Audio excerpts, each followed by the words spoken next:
HTML, CSS এবং bootstrap কোর্সের আজকের ভিডিওতে আমরা কথা বলবো হচ্ছে লিংক নিয়ে। তো সাধারণত ওয়েবসাইট হচ্ছে আমাদের অনেকগুলো ওয়েব পেজের সমষ্টি। অর্থাৎ একটা বইয়ের মতো আমরা যদি চিন্তা করি যে একটা বই হচ্ছে অনেকগুলো পাতার সমষ্টি, অর্থাৎ অনেকগুলো বইয়ের পাতার সমষ্টি একটা বই, সেম ভাবে আমাদের ওয়েবসাইটটাও অনেকগুলো ওয়েব পেজ দ্বারা তৈরি। আর প্রত্যেকটা ওয়েব পেজই আমাদের HTML, CSS ইত্যাদি দিয়ে তৈরি। এখন আমরা যদি ওয়েবসাইটটা কোনো ইউজার ইউজ করে, সেক্ষেত্রে ইউজার এক পেজ থেকে অন্য পেজে অথবা এক সাইট থেকে অন্য সাইটে যে পদ্ধতির মাধ্যমে যায় বা যে ট্যাগ ইউজ করে আমরা ওদেরকে রিডাইরেক্ট অথবা কন্ট্রোল করতে পারি, সেটা হচ্ছে লিংক। এখন আমরা দেখবো যে HTML আমরা কিভাবে লিংক করতে পারি। তো প্রথমে আমরা নতুন আরেকটা HTML ফাইল ক্রিয়েট করে ফেলবো। তো নতুন HTML ফাইল ক্রিয়েট করার জন্য আমরা জাস্ট এখানে ক্লিক করব এবং আমরা নাম দেব হচ্ছে এটার new file dot HTML. Enter press করার সাথে সাথে আমাদের নিউ ফাইল ডট এইচটিএমএল ফাইলটা ক্রিয়েট করা হয়ে গেছে। এখন আমরা এখানে আবার বয়লার প্লেট অর্থাৎ এক্সক্লামেশন সাইন প্রেস করব। তাহলে আমরা দেখতে পাচ্ছি ইমেজ অ্যাব্রিভিয়েশন। এন্টার প্রেস করার সাথে সাথে সে আমাদের জন্য একটা বয়লার প্লেট এইচটিএমএল প্রিন্ট করে ফেলবে। তো এখন আমরা এখানে লিখব টেক্সট। তো আমরা এই বডি ট্যাগের ভিতরে আমরা একটা প্যারাগ্রাফ লিখব এবং আমরা এখানে লিখব হচ্ছে যে দিস ইজ সেকেন্ড পেজ, অর্থাৎ এটা আমাদের দ্বিতীয় পেজ। Control S. তাহলে আমাদের নিউ ফাইল ডট এইচটিএমএলটা কিন্তু নতুন একটা এইচটিএমএল ফাইল ক্রিয়েট করা হয়ে গেল। আমরা আগের পর্বে দেখেছিলাম স্টাইল ডট সিএসএস ক্রিয়েট করা। তো এখানে আমরা নতুন আরেকটা এইচটিএমএল ফাইল ক্রিয়েট করলাম, যেটা আমাদের এই প্যানেলে শো করতেছে। এখন একটা কাজ করবো, আমরা আমাদের ইন্ডেক্স ডট এইচটিএমএল আমরা দেখবো কিভাবে আমরা সেই পেজটার মধ্যে যেতে পারি। তো লিংক করার জন্য আমরা যে ট্যাগটা ইউজ করি সেটা হচ্ছে অ্যাঙ্কর ট্যাগ।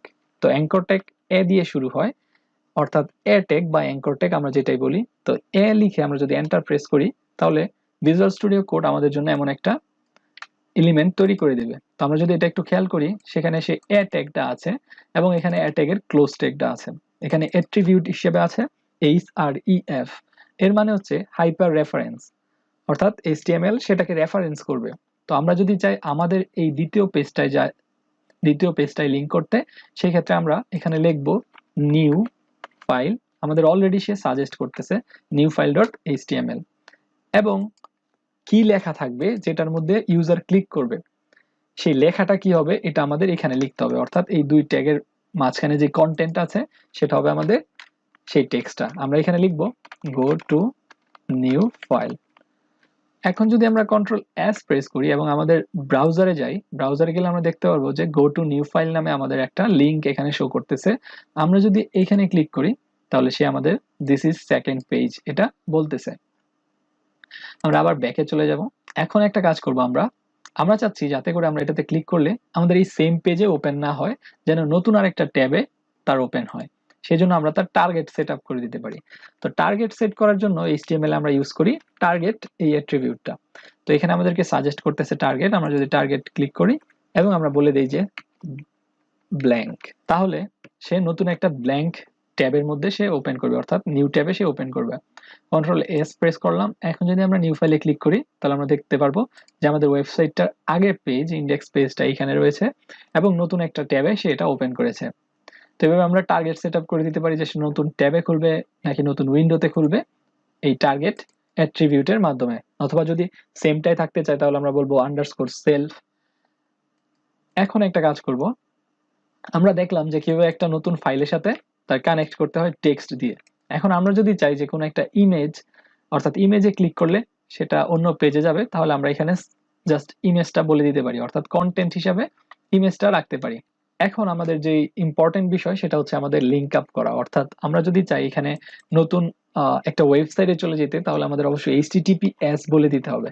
আমরা যদি HTTPS না বলে দিই, তাহলে সে সেই ফাইল হিসাবে এটাকে কাউন্ট করবে। অর্থাৎ আমি যদি চাই তাকে youtube.com এ নিতে, তাহলে আমরা শুধু youtube.com লিখলে সেটা আসলে কাজ করবে না। লিখলাম গো টু ইউটিউব। এখন কন্ট্রোল এস প্রেস করলাম, তাহলে সেভ হয়ে গেল। এবং আমরা যদি এখানে আসি, আমাদের এই সাইটটায় এখানে লেখা আছে যে গো টু ইউটিউব। আমরা এই ট্যাবটা ক্লোজ করে দিব। এখন যদি এটাতে ক্লিক করি, তাহলে আমরা দেখবো যে সে আমাদেরকে এরর শো করতেছে যে ক্যান নট গেট youtube.com। তো এটাকে সে সাধারণত আমাদের একটা ফাইল হিসাবে নিয়েছে যে youtube.com হয়তো আমাদের এই ফোল্ডারের ভিতরে থাকা কোনো একটা ফাইল। তো আমরা যদি এটা কোনো একটা বাইরের লিঙ্ক বোঝাতে চাই, সেই জন্য আমাদেরকে অবশ্যই HTTPS দিয়ে দিতে হবে। তাহলে আমাদের ওয়েবসাইটটা বুঝবে যে এটা আসলে একটা বাইরের লিঙ্ক এবং সেটাকে হাইপার রেফারেন্স করবে। এখন যদি আমরা যাই, এটা ক্লোজ করে দেই এবং এখানে আসি এবং প্রেস করি, তাহলে আমরা দেখতে পারবো যে সে youtube.com এ চলে এসেছে। তো এইভাবে আমরা আমাদের ওয়েবসাইটের মধ্যে এক্সটার্নাল লিঙ্ক সেট আপ করতে পারি। এখন আমরা দেখব যে লিঙ্ক সেটআপের ক্ষেত্রে আমাদের যে জিনিসটা অবশ্যই খেয়াল রাখতে হবে সেটা হচ্ছে, আমরা যদি কোনো একটা ফাইল আমাদের সেম ফোল্ডারের ভিতর থাকে তাহলে শুধু ওই ফোল্ডারের নামটা বললেই সেটার সাথে লিঙ্ক হয়ে যাবে।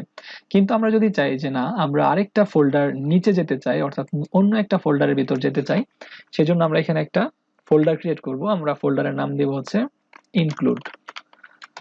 এটা হচ্ছে আমাদের নতুন একটা ফোল্ডার ইনক্লুড, কিন্তু ইনক্লুডের ভিতর এখন কোনো কিছুই নেই। আমরা এটাতে ক্লিক করব এবং নিউ ফাইল। আমরা ইনক্লুড ফোল্ডারের ভিতর আমরা লিখব যে থার্ড ফাইল ডট এইচটিএমএল। এখন আমরা যদি একটু খেয়াল করি, আমাদের ইনডেক্স ডট এইচটিএমএল এ যদি আমরা লিঙ্ক আপ করতে চাই আমাদের এই থার্ড ডট এইচটিএমএল, তাহলে একটা সমস্যা হবে। সমস্যাটা হচ্ছে এই থার্ড ডট এইচটিএমএল কিন্তু আমাদের এই ইনক্লুড ফোল্ডারের ভিতরে আছে, অর্থাৎ একটা ফোল্ডারের ভিতরে আছে, সে কিন্তু সেম ফোল্ডারের ভিতর নাই। এখন যদি আমরা আমাদের আমাদের প্রজেক্ট ফোল্ডারে দেখি, তাহলে আমরা দেখতে পাচ্ছি যে এখানে new file dot HTML, style dot CSS এবং ইনডেক্স ডট এইচটিএমএল আছে, এবং নতুন একটা ফোল্ডার আমরা ক্রিয়েট করেছিলাম, সেটা ছিল ইনক্লুড। আমরা এটার ভিতরে গেলে দেখতে পারবো যে থার্ড ফাইল ডট এইচটিএমএল এই ফাইলটাও এখানে আছে। অর্থাৎ আমাদের যেই ইনডেক্স ডট এইচটিএমএল ছিল তার সাথে একই ফোল্ডারে কিন্তু সে নাই, সে একটা ভিতরের ফোল্ডারে। তো এটা আমরা কিভাবে করতে পারি? আমরা এখন থার্ড ডট এইচটিএমএল ফাইলটাকে পাওয়ার জন্য যদি আমরা লিখি থার্ড ডট এইচটিএমএল, তাহলে সে কিন্তু আমাদেরকে কোনো সাজেস্ট করতেছে না। এই জন্য আমরা একটা কাজ করব, আমরা হচ্ছে আমাদের ফোল্ডারটার নাম লিখবো ইনক্লুড। তো আমরা দেখতে পাচ্ছি অলরেডি সে আমাদের এই ইনক্লুড ফোল্ডারটা দেখাচ্ছে, এবং আমরা ইনক্লুড ফোল্ডারের পর একটা স্ল্যাশ দিয়ে আমরা থার্ড ফাইল ডট এইচটিএমএল এভাবে তাকে কানেক্ট করতে পারি। তো এইভাবে আমরা আমাদের ফোল্ডারের ভিতরে থাকা ফাইলকে আমরা লিঙ্ক আপ করতে পারি। তো আজকের এই ভিডিওতে আমরা দেখেছি এইচটিএমএল এর লিঙ্ক কিভাবে ইউজ করতে হয়। আমরা লিঙ্ক ইউজ করে youtube.com এ গিয়েছি, আমরা লিঙ্ক ইউজ করে আমরা আরেকটা এইচটিএমএল ফাইলে গিয়েছি। পরের ভিডিওতে আমরা কথা বলবো ইমেজ নিয়ে, আমরা কিভাবে আমাদের ওয়েব পেজটার মধ্যে ইমেজ শো করতে পারবো। Thank you.